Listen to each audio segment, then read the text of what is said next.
everybody. Welding has become very diverse over the years, with many processes used. But all of these arc welding processes started with stick welding, or what we call now SMAW. In 1890, a Polish duo who went by the names of Nikolai Bernardos and Stanislaw Olszewski. These guys patented the original arc welding method, which derived from their carbon arc process, which is a little different. I can do a deep dive on the history of stick welding in a later video, but in this video I'm going to demonstrate the different metals you can stick weld. Now, believe it or not, we aren't limited to just mild steel. So SMAW is best for thicker mild steels. But with some practice and proper welding techniques, you can get away with welding thinner metals. Now for this quick demo, I'm just going to be using a common thickness unit. This is a piece of 3/16 2" by 2" angle iron. And for this weld, I'm going to be using 332 7018. The 7018 rod tends to be a little bit more resistant to metal fatigue. However, you sacrifice a little bit of penetration power comparing to 6010 or 6011. Stay tuned for another video in the future where I go over some of these stick welding details such as proper rod selection. So that's what 7018 looks like when you run it on a butt weld like that. So, pretty simple. What I do is I take a little bit of space, on the angle, tack it up. I did run one bead to get some meat on it because I took a little bit more space than I really wanted to at first. But I was able to run one bead, chip all the slag off, and then run my second pass to fill everything up and make it look all nice and pretty.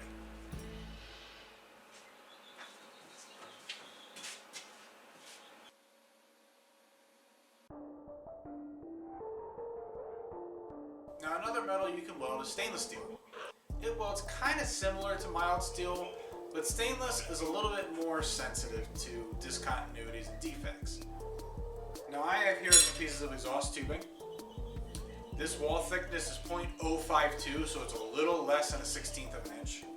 I'm going to use 1/16 inch 308L welding electrodes. So this is not a weld that is very easy to do because of how thin the tubing is and how thin the rods are. And these rods also create a very thick layer of slag that can be intrusive to the weld. If you get ahead of yourself a little bit, that slag will carry ahead of you, get under the weld, and leave nice slag pockets. Not a fun thing. And these slag pockets, there is no burning them out.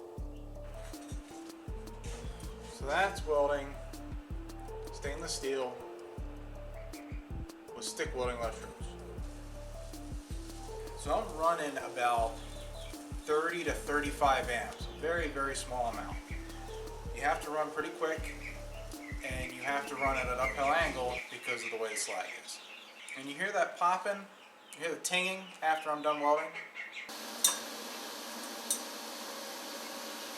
That's the slag flying off. So it's really important that you wear your safety glasses and all your proper PPE. That way you don't get this stuff in your eye or on your lip.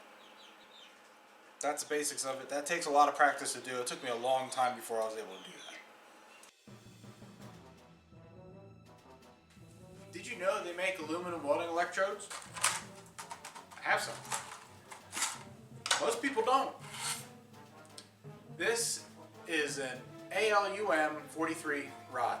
It's an all-purpose aluminum welding rod. You can weld most aluminum alloys with this.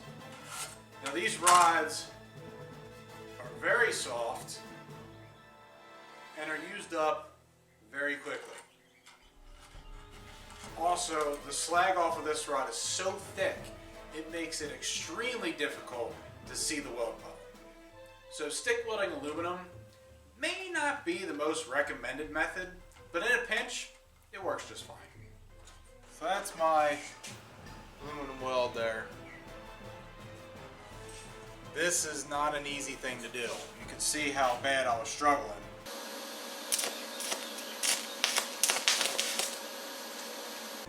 And the slag that's left behind is quite ugly. These welding rods get taken up very quickly. I'll go through 2/3 of this rod on one side of this tubing.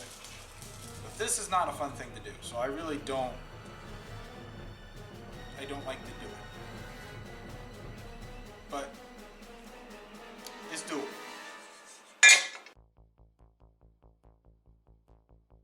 Now there's a reason I saved this one for last. Believe it or not, you can successfully stick weld cast iron. It's not easy, but it is possible. And these are the rods you need. These are ENIFE-CL welding rods, often referred to as nickel 55. These electrodes contain about 55% nickel and roughly 45-ish% iron, depending on what other elements the manufacturer adds. There is also another rod that is called nickel 99 that works well too. Nickel 99 is at least 85% nickel and is more machinable and ductile, but it's not as strong as nickel 55. Nickel 55 is also more difficult to use. Now cast iron should always be preheated before welding, but when welding with the nickel 55 rod, it would benefit from a post-weld heat treat to minimize cracking. Nickel 99 is ductile enough in most home applications where you shouldn't really have to worry about a post-weld heat treatment. But with nickel 55, I definitely would. You get this preheated up real good, then we're on a bead. That right there is a weld on cast iron. That went better than I thought. So these are nickel 55 rods. I got this thing up to over 500 degrees. Set my heat at about 70 amps or so. Turn my dig function all the way down to 0 and just dropped and dragged like a 7018 rod. And then after that, took a torch, did a little bit of post heat after it cooled down a little bit to make sure that that cooling process slows way down so it doesn't cool too quick, and that's it. As you can see, stick welding still has its place in this fast-paced, technological world. Although not always the most proficient option, its versatility and simplicity still proves to be beneficial in the welding industry. Thanks for watching this video. I really hope you enjoyed this one. Please subscribe for more and leave a comment, and I will see you all later.